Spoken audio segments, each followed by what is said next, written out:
What's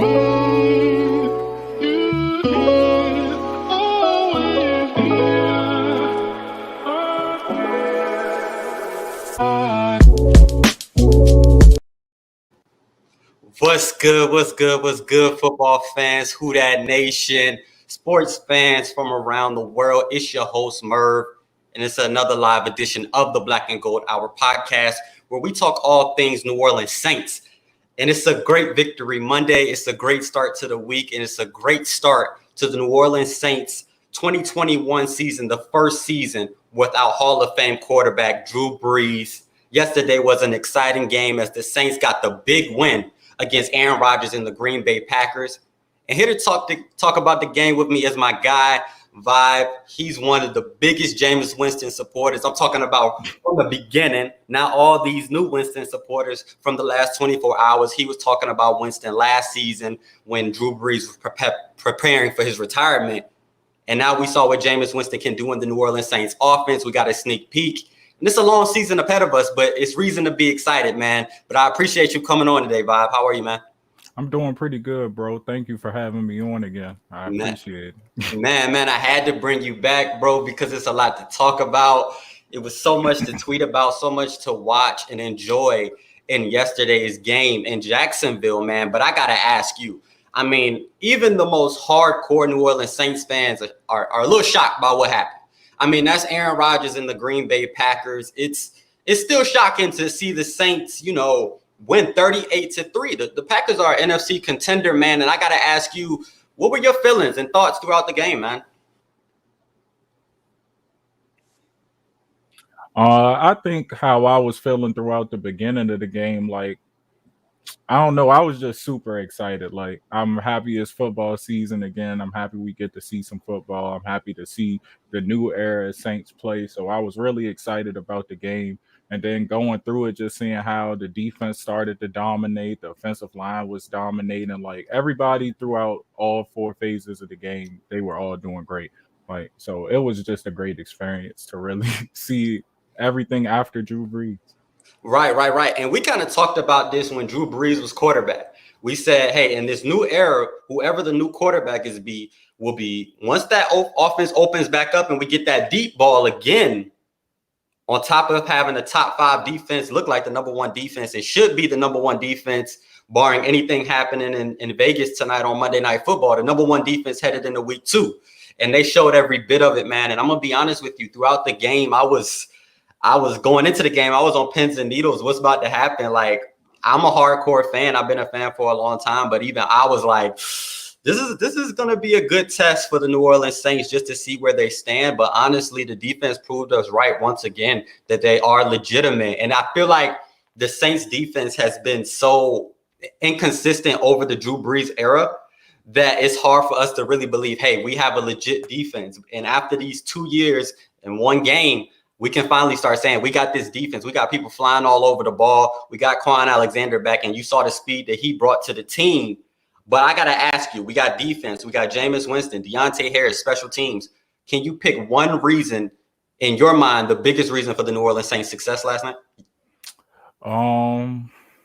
One reason I think I'm just going to go with, I would just say the offensive line, or the trenches, I'd say in general, we dominated the trenches on both sides of the ball. The defense kept Aaron Rodgers under pressure most of the night. He couldn't really do too much. And on the back end, everything was locked up. On the offensive side of the ball, we were able to run the ball really well. And we kept Jameis Winston pretty protected. And even still, he was navigating through the pocket really well. So I think we really won in the trenches because, it really could. That was a big, important part of the game. If he gets home sometimes, that can mess up drives. It wasn't a lot of sacks from Jameis Winston. I don't think he had a sack at all that game. So, right.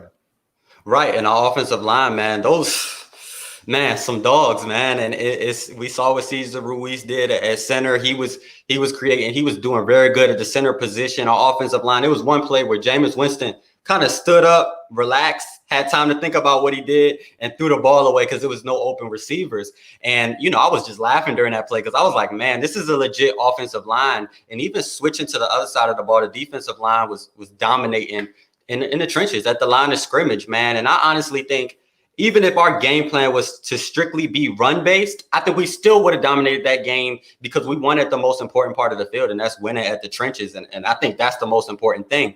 But I got to ask you, man, and I see a question by my guy, Rob Clark. Who that, man? Thank you for showing support and commenting on the page, man. How long will Davenport be out with an injury? Now, from what I hear, it's a pec strain, and I know a lot of fans are kind of like, oh, man, he's hurt again. But he had a great game yesterday, man. How did you feel about his game, Bob? I thought his game was pretty good. Like, he was good with the pressures. He got home at least one time throughout the game, so I was happy about that. Like, usually on those type of plays too, like the quarterback will be able to throw it off real quick before somebody will get home and sack him. So he closed in quick. Like, if you go watch it again, because I did watch the highlights again after the game, I was like, yeah, he closed in quick on them. Like, it didn't take him no time to get there. So Aaron Rodgers didn't have anywhere to go. So, yeah, I thought he had a great game. And Rob, I'm glad you asked that question because I checked into it, and Adam Schefter was definitely saying that the pec strain wouldn't have him out too long and he'd be back as soon as possible. So I give it about 2 weeks and he'll be back at it. I was glad to see him get home against Aaron Rodgers, get that big sack when Aaron Rodgers didn't have anywhere to throw. And him having nowhere to throw was kind of the key to the game. But Bob, if you could name one, I guess, your offensive MVP and your defensive MVP, who would it be? I kind of got a tie because I wanted to bring up on offense at least. I wanted to bring up Throckmorton for coming in the game. Like, once he came in the game and once Eric McCoy came out, it was just like nobody missed a beat. Like, you kind of forgot that Eric McCoy even got injured because it was nothing different. Like, it honestly just seemed like the game just kept going on perfectly. So that was really good. I think you gotta clap it up for the coaches on that one. Right. Also, you gotta clap it up for him also. But my other offensive MVP would be Juwan Johnson. I thought he did really good.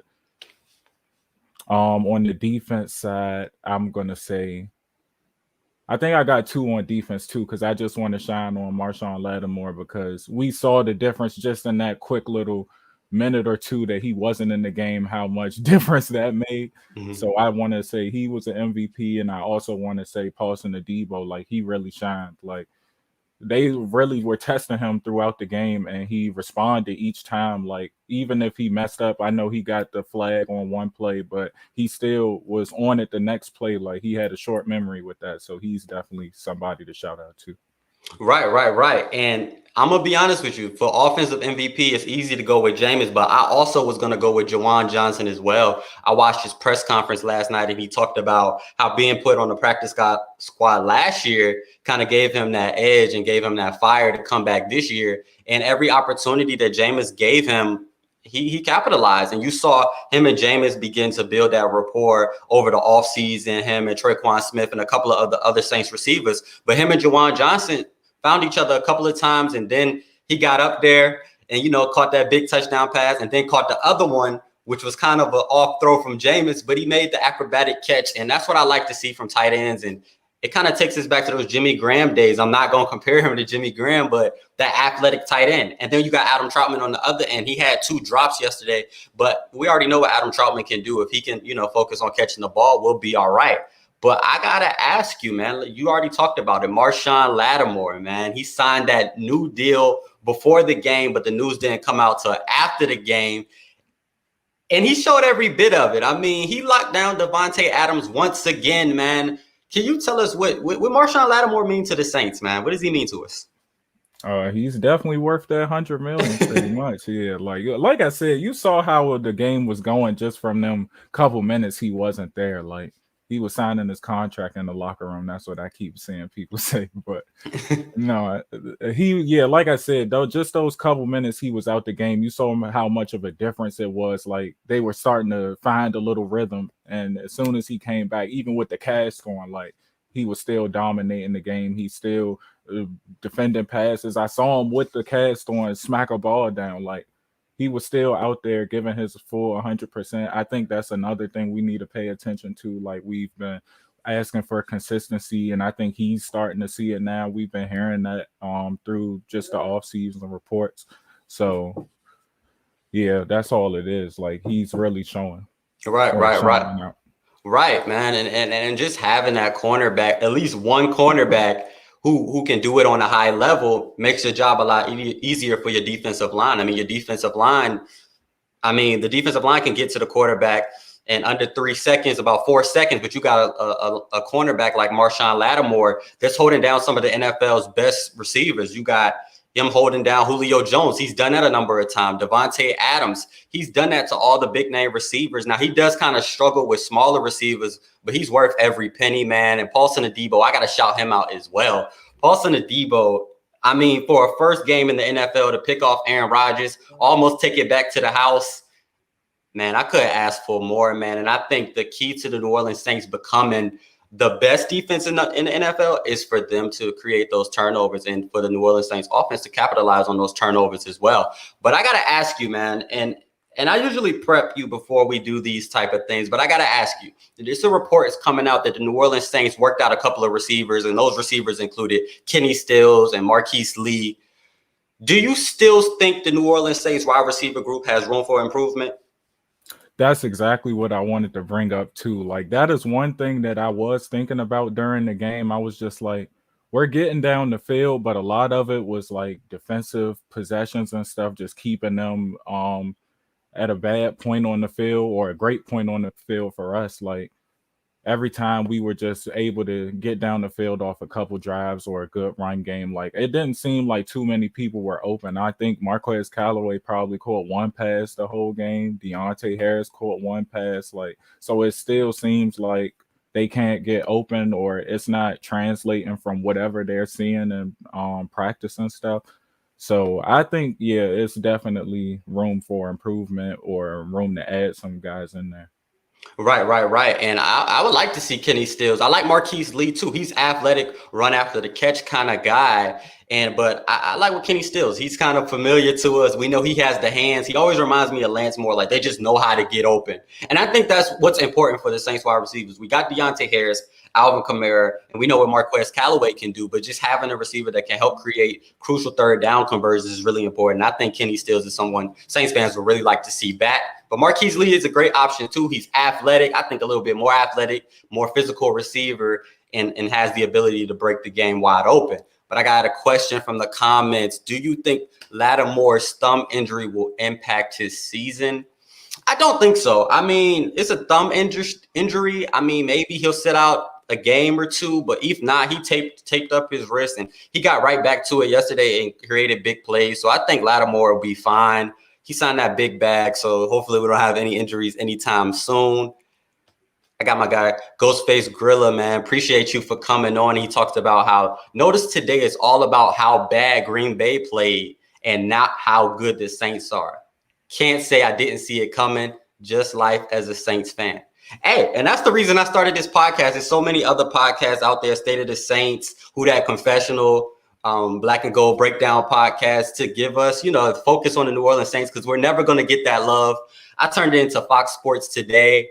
And like the beginning segments were about how Aaron Rodgers just had an off game, but it was never about how good the New Orleans Saints defense was. And I mean, the New Orleans Saints defense, this has been something that we've been seeing for about a year and a half. And I think now it's time for people to finally say, hey, even though the Saints lost Drew Brees and Jameis Winston is now the quarterback, this is still a playoff contender. That's what we need to see. But Bob, I got to ask you, Tampa Bay on last Thursday night had a great game against the Dallas Cowboys.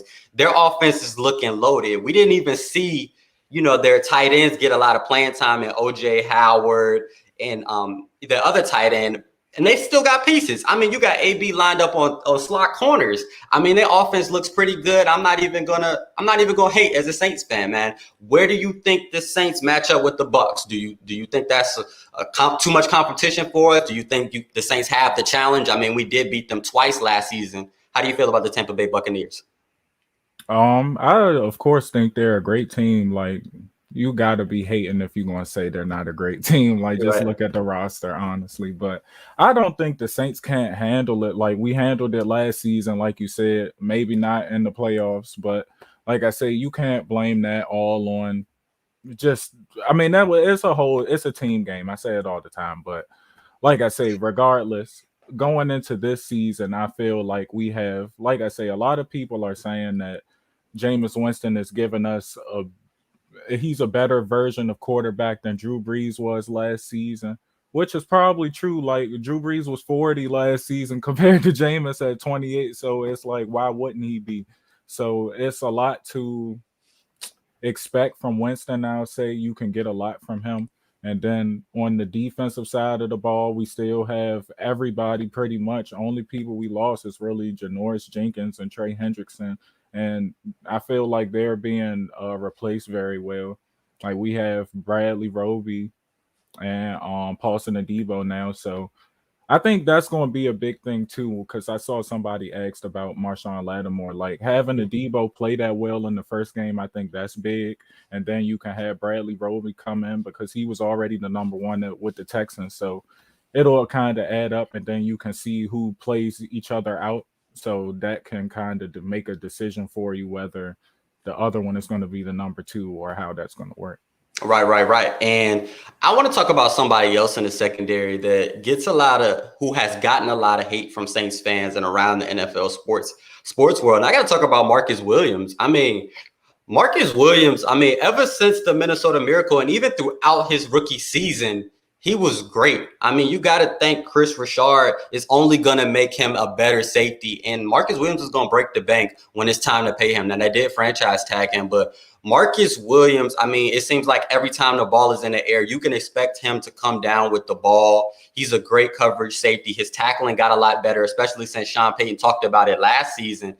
That's a player that, Saints fans have been, up and down with over the years. But honestly, in all honesty, he was a great draft pick for the New Orleans Saints. And honestly, man, he's one of the best safeties in the league. He's somebody that I trust on the Saints roster. And maybe 2 or 3 years ago, that wasn't something we were saying, but he's a veteran now. And he's one of the leaders on the Saints roster. And you got Malcolm Jenkins. You also got Chauncey Gardner-Johnson there as well. This secondary, along with secondary coach Chris Richard, and you know what he did with the Legion of Boom. Man, it's going to be crazy when David Onyemata gets back. Yeah, I think it's the second coming in New Orleans, pretty much. You're right. I think this defense is really, it's going to be a top defense in the league by the time the season really gets started and everybody comes back. Like this is also without some of our key players at the same time. So if we're doing this without Michael Thomas, David Onyemata, like I say, Bradley Roby still hasn't played a game. Like you got a lot to look forward to. And I'm happy to see Peyton Turner if Davenport is out. Right. I got to ask you about another player on the offense. Tony Jones Jr., the new second string running back for the New Orleans Saints. And you know how I felt about Latavius Murray. I was vocal all last season. I'm one of Latavius Murray's biggest fans, and I'm glad that he got picked up in Baltimore, man. But I got to ask you, what did you feel about Tony Jones Jr. yesterday? I was happy with him. I wanted him to get a touchdown. I had him on fantasy, but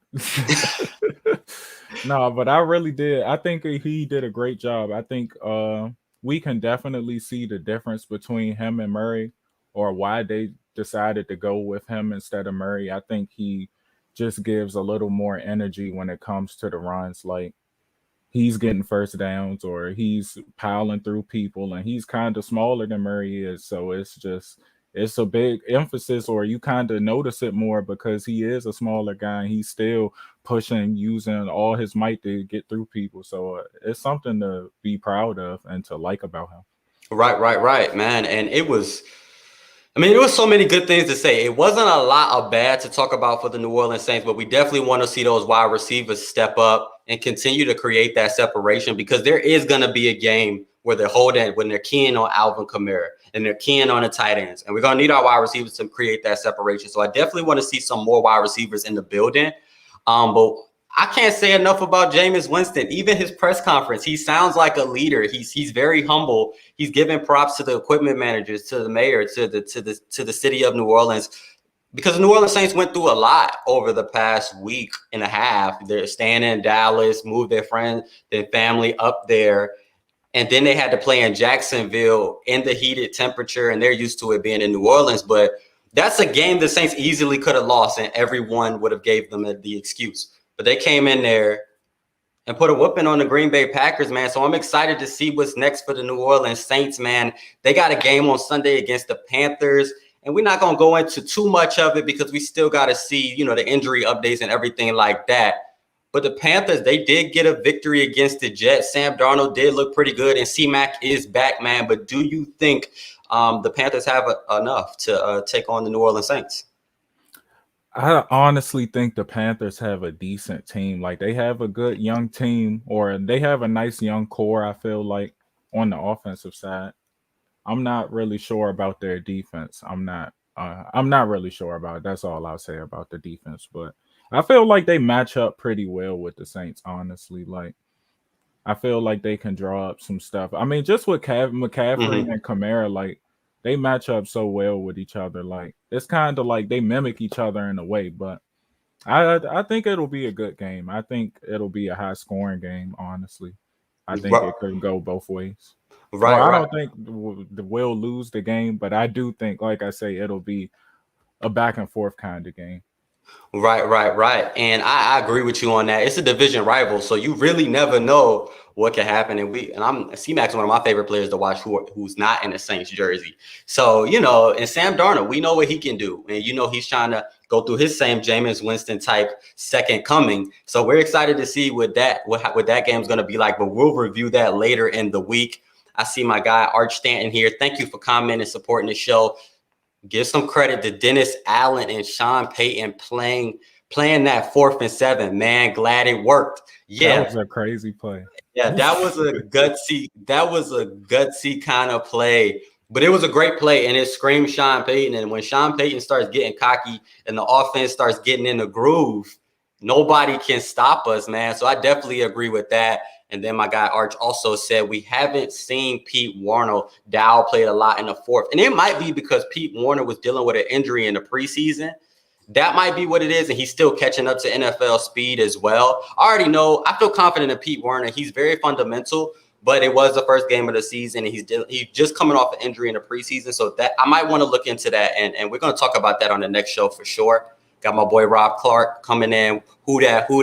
But I really want to thank you guys for checking in with us today on the Black and Gold Hour podcast. It was just a quick recap of yesterday's eventful game, man. I'm glad you guys are as excited as I am. I'm excited to see where Jameis Winston and the New Orleans Saints go. It's crazy that I'm saying Jameis Winston and the New Orleans Saints. It's crazy to see Drew Brees sitting on TV in a suit, having nothing to do with what's going on with the team. It's crazy to feel that way. And we even saw Drew Brees kind of make fun of himself when Jameis threw the 55-yard pass. And on the highlight, Drew Brees said, man, I guess that's what the New Orleans Saints have been missing, man. That really made me laugh, man. But I'm excited to see what the New Orleans Saints do. This team is a contender. And Jameis Winston, keep playing like this, he'll be an early season MVP, and we're going to continue to watch that. I'm excited to see what the New Orleans Saints do when Michael Thomas, David Onyemata gets back, Peyton Turner gets implemented into the defense as well. This is a Super Bowl team, it's a Super Bowl caliber team as of week 1, and we're excited to see what happens. But thank you guys for watching. Appreciate the support. Who dat?